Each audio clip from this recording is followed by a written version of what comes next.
Seguim amb altres qüestions. El balanç dels darrers 8 anys d'educació és que s'han construït 20 escoles noves a les illes, 50 ampliacions i unes 2.000 actuacions de reforma i millora a diferents centres educatius. Un pla d'infraestructures 2016-2023 que ha tingut una inversió de 170 milions d'euros. I avui s'ha presentat als sindicats de la mesa sectorial un primer esborrany del nou pla d'infraestructures 2024-2027 que preveu també una comissió que vigilarà el seu compliment.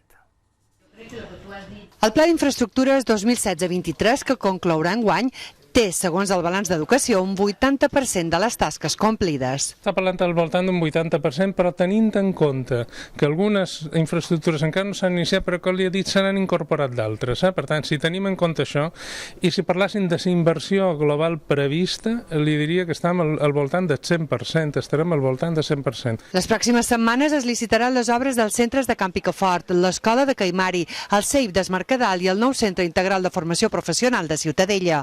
Educació ha presentat avui als sindicats el balanç de la feina feta per l'IBISEC prevista a l'anterior pla i també a la reunió s'ha constituït la subcomissió de seguiment del nou pla d'infraestructures 24-27, derivada de l'acord marc. El més important és que per primera vegada el pla d'infraestructures preveu la rebaixa de les ràtios firmades a l'acord marc. Totes les actuacions previstes ja s'era del 10%. El que nosaltres estarem vigilants per tal que es compleixi aquesta reducció pactada en les ràtios i les infraestructures que fa recentment vàrem aprovar a l'acord marc. És bo que s'acompleixi el punt de l'acord marc que preveu la constitució d'una subcomissió per fer-ne el seguiment, però ha de quedar clar que venim de molt enrere.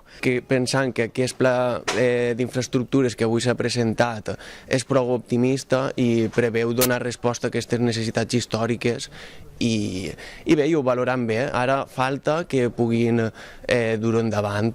Davant la proximitat del bon temps i que s'hagi d'activar el protocol d'altes temperatures per la calor, Educació destaca que una 60ena de centres han demanat ajuda i que s'han distribuït 300.000 euros entre aquests centres per alleugerir les altes temperatures. Precisament, alumnes de l'Escola Pública de Cas Capiscol a Palma es queixen que la calor que tenen tant a les aules com al pati i al gimnàs és realment insuportable. L'Associació de Mares i Pares denuncia que les administracions no assumeixen les millores necessàries. El que passa és que a les classes i en el pati fa molta calor. Han posat toldos i no nos basten. Injustícia! A l'escola de Cas Capiscol estan cansats de demanar solucions. Però hi ha unes temperatures que no es pot estar. No es pot estar a classe, els patis són...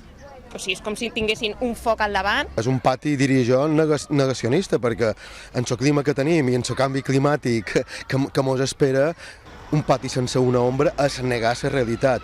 El gimnàs no el fan servir, és un element que està allà decoratiu. En les vidrieres que hi ha augmenten moltíssim la temperatura i és inviable fer qualsevol activitat física.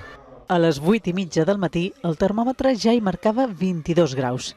I les aules són darrere aquelles vidrieres. Pensa que són aules que els hi dona tota la solana i hi ha 30 criatures. Els ventiladors no els basten per superar la calor.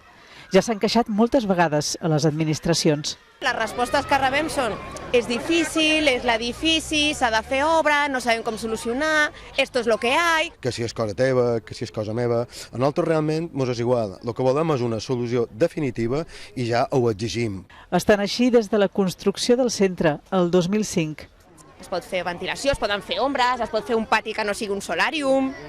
I la nostra iniciativa es posa algo per tapar-nos.